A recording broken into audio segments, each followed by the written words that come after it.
This question has ended more interviews than bad resumes. What's your biggest weakness? In that moment, a recruiter asks this, your HP bar drops. You freeze, you overthink, sometimes you overshare. Or you give a fake, I work too hard answer. And then you walk out thinking, did I just throw the whole interview away with that one answer? I've seen candidates take self-inflicting damage because they misunderstood how to follow up correctly after this question. So today, I'm going to show you how to answer what's your weakness strategically without losing credibility, confidence, or even momentum. And I promise you, this is not about being fake, it's about being tactical. Level 1, what they're actually testing, the hitting mechanic. Let's decode the question here. When they ask, what's your weakness, they're not asking what makes you bad at this job. They're testing 3 things: self-awareness, growth mindset, and risk assessment. Think of it like this. They're checking your character sheet, which is your resume. They want to see, do you understand your own stats? Are you even leveling up on your career journey? Or are you unaware of your debuffs? If you say I'm bad with deadlines, that's a critical hit against yourself. Don't say that. Not like that. If the role requires deadlines, you're disqualified. You just disqualified yourself in the middle of the interview. But if you say it like this, I used to struggle prioritizing multiple deadlines, so I implemented a task batching system and weekly sprint planning to improve on that. Now we're talking. You acknowledge your weakness, you showed progression, and you demonstrated using systems. That's XP. That's real XP. Level 2, the 3-part no damage formula. Here's the structure.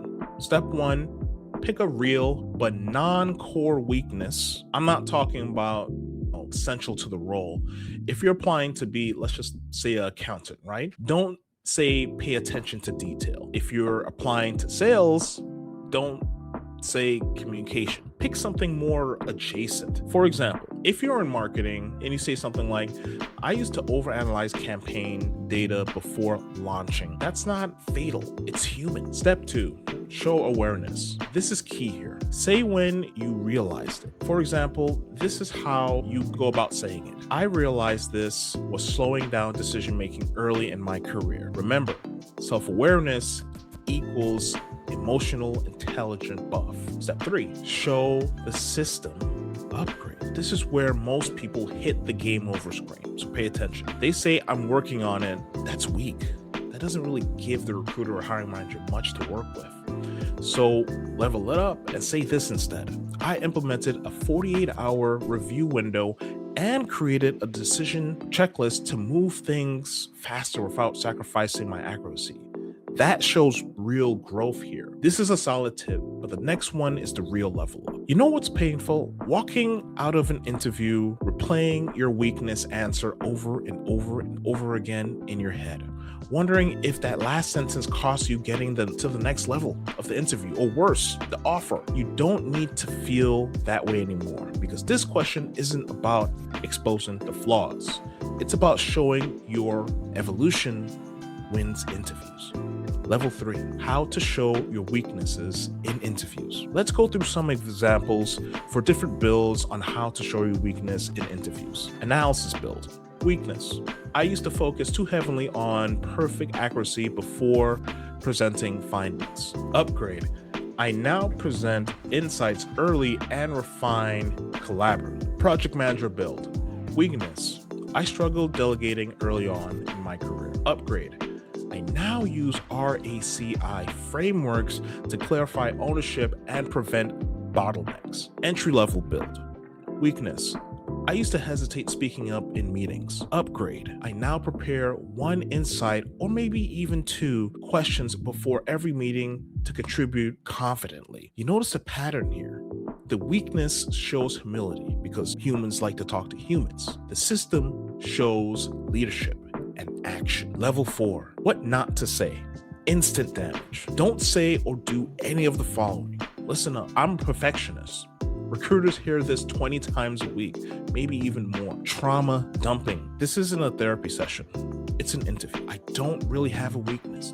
No one's perfect. What are you doing? That screams zero self-awareness. Core skill deficiencies. Think strategically. Don't hand them a reason to reject you. If this is helping you rethink your interviews, hit like and subscribe. I break down career strategy using game logic so it actually makes sense and it's fun. Level 5, advanced strategy. Turn weakness into brand strength. Here's something next level for you. Pick a weakness that connects to your growth narrative.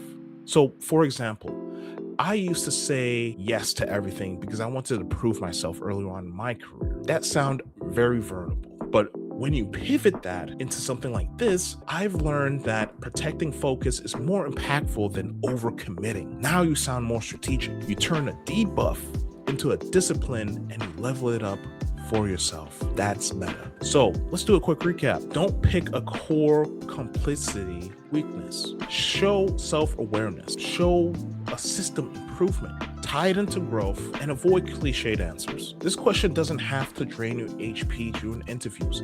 It can increase your credibility. Here's an extra level up for you. After answering your weakness, end with this line, and I'm always refining that skill because I know it impacts performance. That shows ongoing progression. Hiring managers and recruiters love trajectory. Now that you know how to handle your weakness without losing too much HP during interviews, you need to master this question. Tell me about yourself without rambling, because that's the real opening boss in interview boss fights. Like and subscribe. Share this with someone who's preparing for interviews. And remember, you're not weak. You're just learning and you're moving forward and leveling up with each interaction. I'll see you in the next level later.